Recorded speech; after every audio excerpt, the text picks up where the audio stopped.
5 habitudes de millionnaires qui ont changé ma vie.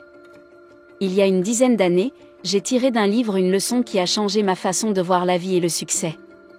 Voici ce qu'elle dit. Si vous voulez réussir dans la vie, vous devez vous concentrer sur l'être et l'action avant l'avoir. Permettez-moi d'expliquer ce que cela signifie. La plupart des gens veulent avoir des choses, ils veulent avoir de l'argent, ils veulent avoir un bon mariage, ils veulent être en bonne santé, ils veulent tout avoir. Et c'est là que le bâtiment blesse. Parce que le bonheur, la dernière chose, la toute première chose que vous devez faire est de devenir, vous voyez, peu importe combien de fois vous l'avez entendu, c'est peut-être devenu un cliché, mais c'est toujours vrai, et ce sera toujours vrai que les gens qui ont certains résultats, pensent et se comportent d'une certaine manière pour avoir et maintenir de tels résultats. La façon dont vous pensez influe sur les résultats. Les personnes en excellente santé pensent et se comportent d'une certaine façon. Les personnes en surpoids ont un comportement prévisible. Les personnes qui ont un mariage réussi le construisent sur la confiance et l'engagement l'un envers l'autre. Vous pouvez prédire cela 1 million de fois, les gens qui ont beaucoup d'argent, qui retardent la gratification, vous pouvez être sûr que c'est vrai pendant 1 million de millions d'années. On peut donc dire que ce que nous sommes, c'est ce que nous avons. C'est pourquoi Aristote a dit que nous sommes ce que nous faisons de manière répétée. Aujourd'hui, je vais partager avec vous quelques habitudes qui ont changé ma vie. J'espère qu'elles changeront aussi la vôtre. Si vous êtes nouveau ici, n'oubliez pas de vous abonner pour ne pas manquer d'autres vidéos intéressantes comme celle-ci.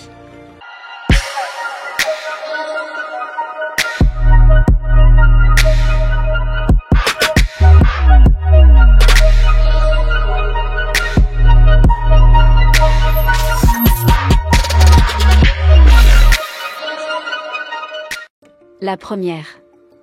Le 34e président des États-Unis, le général Dwight D. Eisenhower, vous salue ce matin. La philosophie de House est qu'un homme qui n'a pas terminé la moitié de ses tâches quotidiennes à 10 heures du matin a perdu sa journée. Depuis mon plus jeune âge, j'ai toujours chéri, voire vénéré, mes matinées. J'éclaire l'écran pour cette vidéo. Monsieur le ministre, 6 heures du matin, j'ai été debout avant 3 heures aujourd'hui, avant que la plupart des gens ne commencent leur journée, j'aurais pêché 80% de ce que j'ai à faire aujourd'hui. Si vous commencez à honorer votre matinée, votre vie va changer. La raison pour laquelle le fait de chérir votre matin changera votre vie est que les heures de la journée ne sont pas les mêmes. 7 heures du matin n'est pas la même chose que 19 heures, votre cerveau est à pleine capacité après une nuit de repos. Mais dès l'après-midi, nous sommes confrontés à 1 million de distractions physiques et émotionnelles qui affectent notre productivité et même notre capacité à penser. Par exemple, personne ne vous appelle à 5 heures du matin pour vous dire bonjour, et comme le monde autour de vous est silencieux, vous pouvez faire du bon travail. Une règle simple peut vous aider, ne consommez jamais de nouvelles ou de médias sociaux à l'heure matinale. Faites quelque chose d'utile le matin. Faites votre travail le plus important avant 10 heures du matin. Adorez vos matinées et votre vie changera pour repousser le plaisir. Je sais profiter de la vie. J'ai un bon, voire un très bon goût. J'aime le luxe ou les bonnes choses.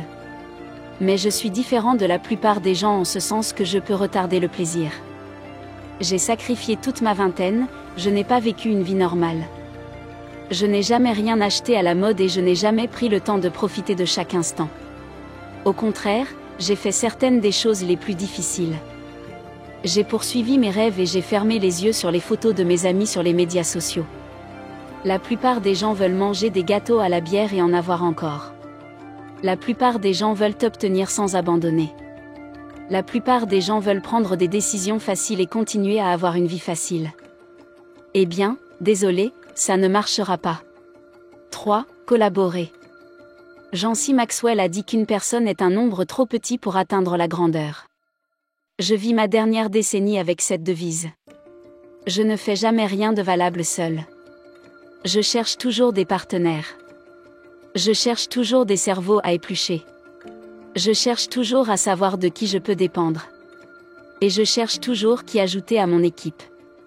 La plupart des gens ont été formés par un système scolaire qui a essentiellement fait d'eux des solitaires pour un plus grand nombre parce qu'ils sont mieux récompensés pour leur travail. C'est ce que me dit la Bible dans Ecclésiastique 4 à 9.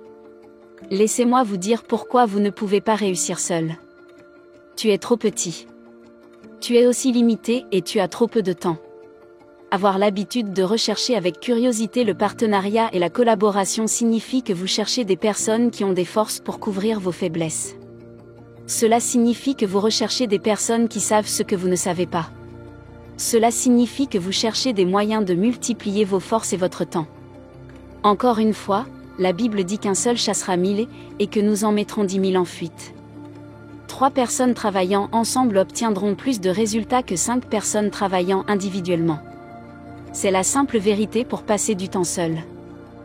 Je connais des gens qui se lèvent tous les jours à 5 heures du matin, prennent à peine leur bain et se rendent au travail en transport public.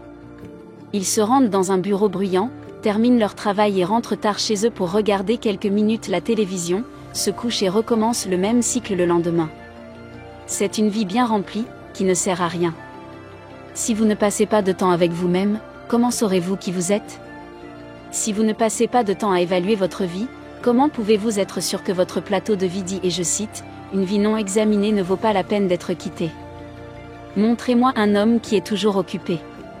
Et je vous montrerai un homme qui est trop occupé. » Même si ce n'est que quelques minutes par jour, prenez le temps de réfléchir et d'examiner votre vie, si possible, vivez et travaillez dans un environnement où il n'y a pas de bruit, parce que la créativité déteste le bruit, et vous ne pouvez réussir dans aucun domaine.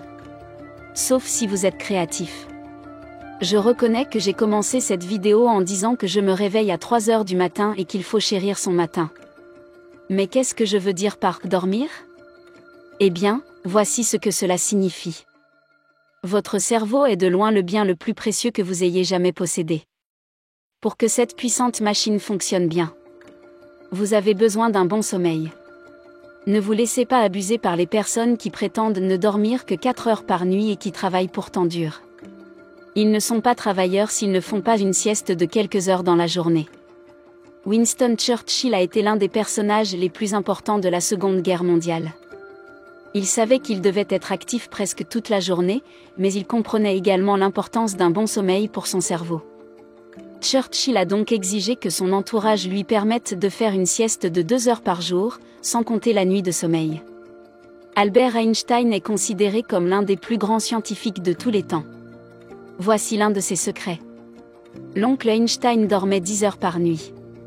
Oui, 10 longues heures par nuit, et une courte sieste pendant la journée. Tu vois maintenant de quoi je parle. Bien qu'il faille chérir sa matinée, il faut aussi bien dormir. Pour trouver un équilibre, je me couche très tôt. Hier soir, à 20 h, j'étais déjà sur mon lit. Je dors également la nuit pendant de nombreux jours. Si l'un des plus grands scientifiques du monde dormait de longues heures. Si l'un des meilleurs généraux de la Seconde Guerre mondiale accordait de l'importance à un bon sommeil, le sommeil peut être ce dont vous avez besoin pour être plus productif. J'espère que cette vidéo aidera quelqu'un. N'oubliez pas de vous abonner si vous êtes nouveau ici. Vivre et non survivre, soyons prospères.